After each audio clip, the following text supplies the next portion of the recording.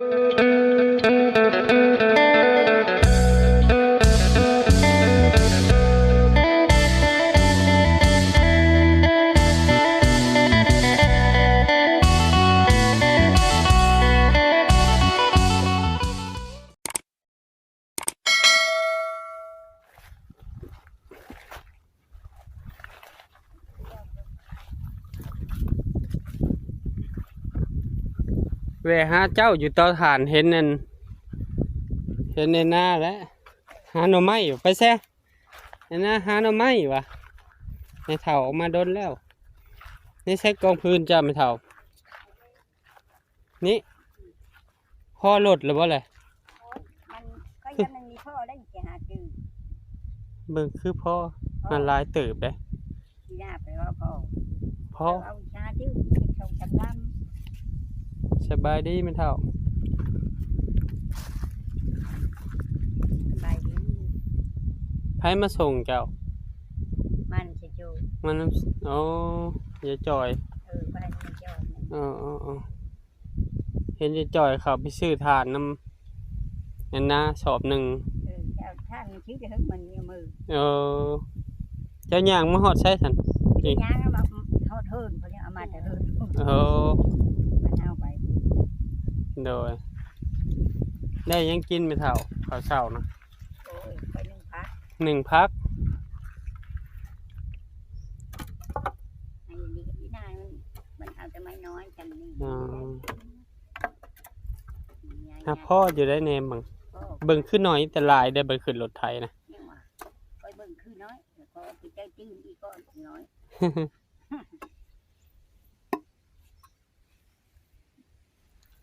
เลยแบะมาหาไม่เท่าค้อนมาหายไพ่ค้นหายไม่เท่ายังแค่นี้ได้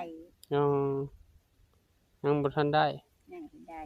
ตัดเอากระชำซื้อพื้นน้ำไม่เท่าไปทำไม่ได้หาจุดพอเท่าคูณอยู่ใครแน่เราบ่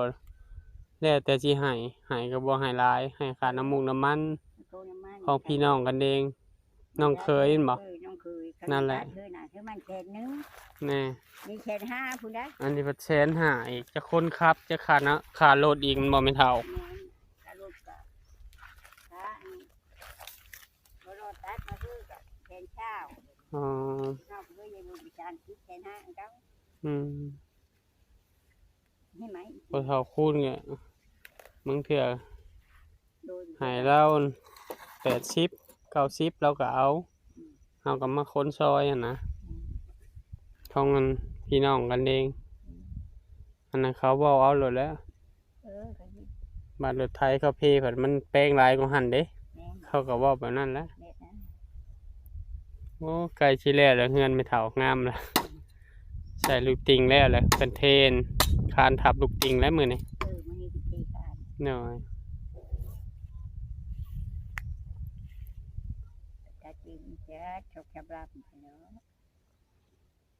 เบิ่งขึ้นน้อยเห็นบ่คือมือเขาไปแก่อยู่ทางเขาเฮือนน้องผู้วงดิไม่ผู้เฒ่าคูณนะเราตัดเอาในหั่นเลยไม่เฒ่าหั่นน่ะไม่เอามันตัดมันคือตัดนี่ให้ลายได้มีแต่ต้นบักใหญ่แบกออกมากับผู้เฒ่าคูณน้องทงมื้อน่ะยังบ่ทันเบิดละบ่จักไม้ใหญ่มันสิไม้ให้ยังได้ไม่เฒ่าไม้แล้วค่ะยังล่ะยังแนวมิดไม่เอายัง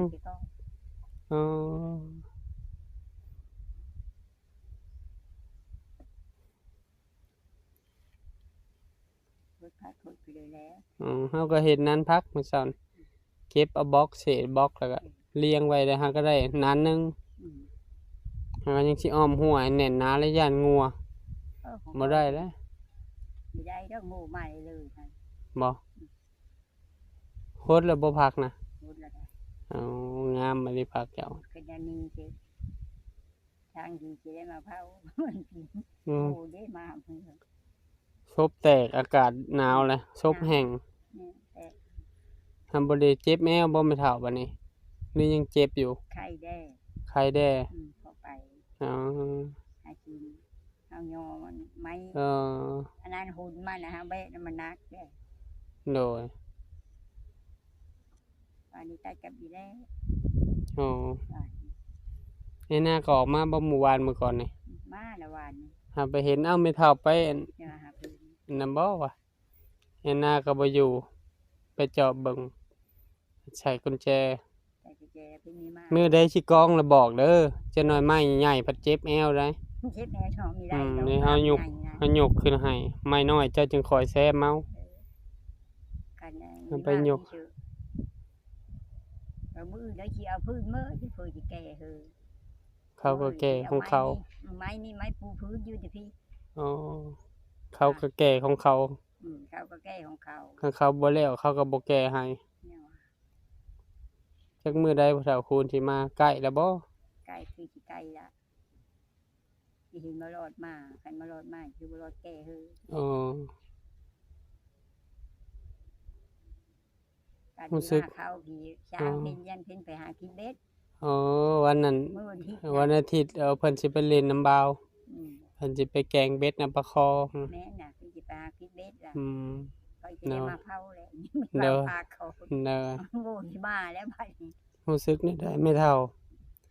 เพิ่นเฮ็ดสร้างเพิ่นเฮ็ดเฮือนให้กับพ่อกับแม่เพิ่นเฮ็ดเฮือนให้รู้สึกดีใจเนาะไม่เท่าเนาะ เด้อ ใกล้สิแล้วแหล้วบุญบรรทาดกับหม้อแหละ เด้อโอ้ดึงที่มานี่แหละ เดือนสิมาเพ่งเนาะ เพ่งไง บุญธาตุอีหังเลยบุญยังพร้อมกันอีก บุญบัดภูธาตุโพน เออพูดไง พร้อมกันธาตุเมืองเก่า อืม ใกล้สิได้อยู่แล้วเกิดฮอดกี่ตุนอยู่สิเบ็ดนะ กี่ตุนบ่อยากมาบ่วะดีเลยบ่หายดีเลยบ่หรือยัง นอดยังไม่ได้ที่มาไม่ดีโอ้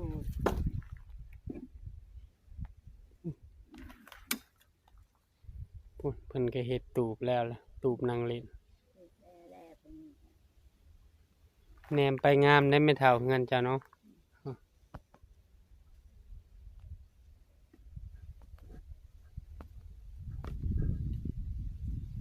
เย็นดี เย็นเย็บเร็ว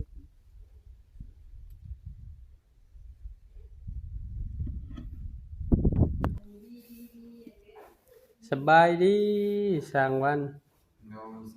น้องพวง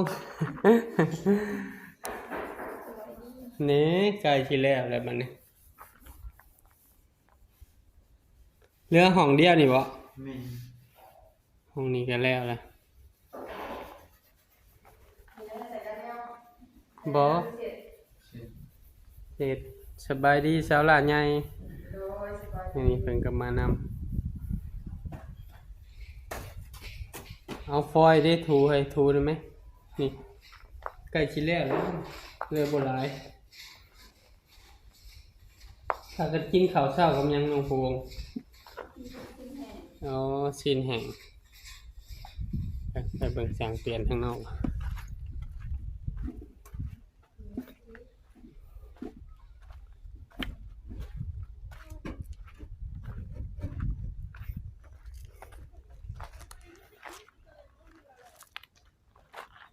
โอ้ใส่ลูกติงเลยขึ้นงามไว้แนมมาแต่ไกลสบายดีสังเปลี่ยนโอ้เทคานแล้วมื้อนี้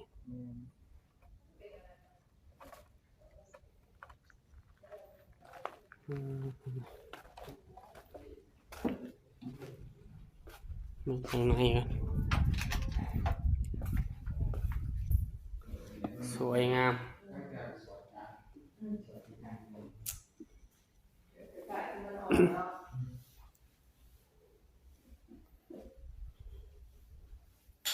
นอกในสีเดียวกันเลยสีเดียวบ่ท บ่ที่เดียวกันเนาะ ชีตัวหนึ่งตัวชีเอามันชีไง ข้างในอ่อนกว่า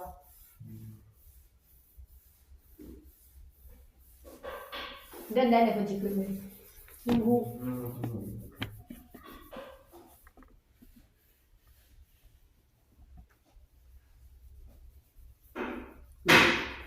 ถูไปถูมาก็จะแล้วแล้ว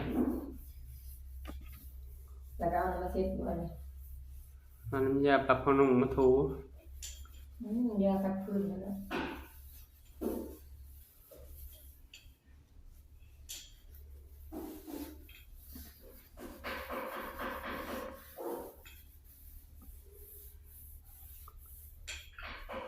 ไผเฮ็ดกินให้กินน้องพวงเลยสร้างวัน เห็นน้ำกัน เฮ็ดนำกัน มื้อนี้จะต้องไปมากบ่มัน เราเป็น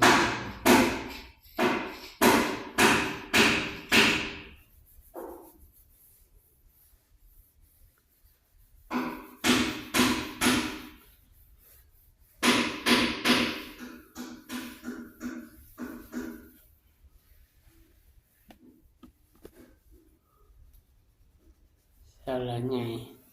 เจ้าหนึ่งก็ไปหับตัวโน่ไปหับตามันบ่ายโมงแหละ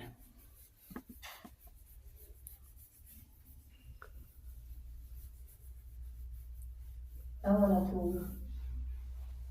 น้ำซุปชาชูถูแห้งแบบมาถูพื้น เหลื่อมบ่เช้าละใหญ่ น้ำใส คนบัดแบบคนมาทำถูก แล้ววันนั้นบัดทอดนะคุณ แม่เดี๋ยวน้องเดี๋ยวเพิ่มวันนี้ดูเรื่องน้องก่อนขับด่าน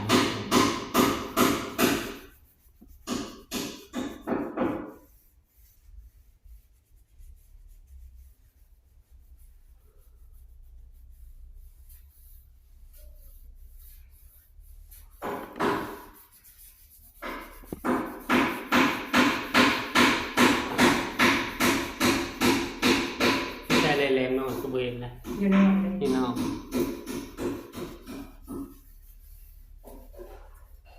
ตัวดีแล้วสุดท้าย ห้องน้ำก็แล้วเลยบ่ แล้วนะ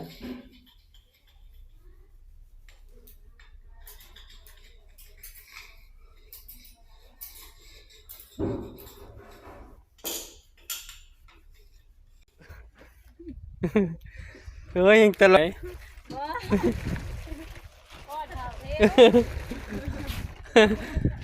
เอาสบายดีลูกเทว สบายดี สบายดี สบายดี สบายดีโอ้เมื่อกี้นี่ขึ้นว่าภัยอยู่ข้างใน ป้อนข้าวเพิ่นบัดยามป้อนแล้วบ่กิน เออ ก็เลยมานั่งอยู่นี่ เที่ยวกับเป็นสบายดีเนาะเที่ยวเนาะ กินแล้ว ข้าวกล้องกูมือเด้ สบายดีใหม่ดูสบายดีลูกก่อนสิ อย่าลิ้นนะโอ้ยเปื้อนฮะลูก ไม่ให้ ๆลิ้นบ่ลิ้นบ่ขนม ทักมันเท่า ก็เลยใหญ่จัง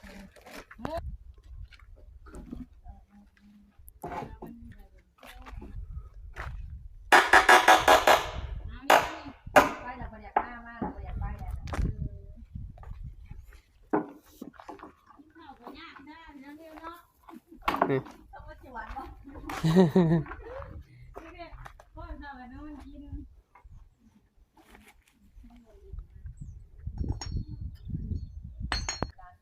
โดย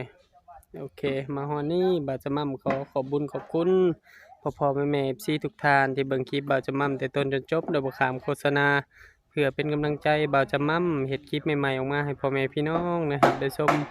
ขอให้พ่อแม่ FC ทุกท่านจงมีสุขภาพร่างกายแข็งแรงปราศจากโรคภัยไข้เจ็บคิดสิ่งใดให้ได้สิ่งนั้นสมความมุ่งมา่ปรารถนาทำมาค้าขายซื้อได้ขายหมานเฮ็ดธุรกิจใดๆขอประสบผลสำเร็จในหน้าที่การงาน ฝากพ่อๆแม่ๆเป็นกำลังใจให้สร้างวันสร้างเปลี่ยนชาวเล่มน้อยไม่เท่าค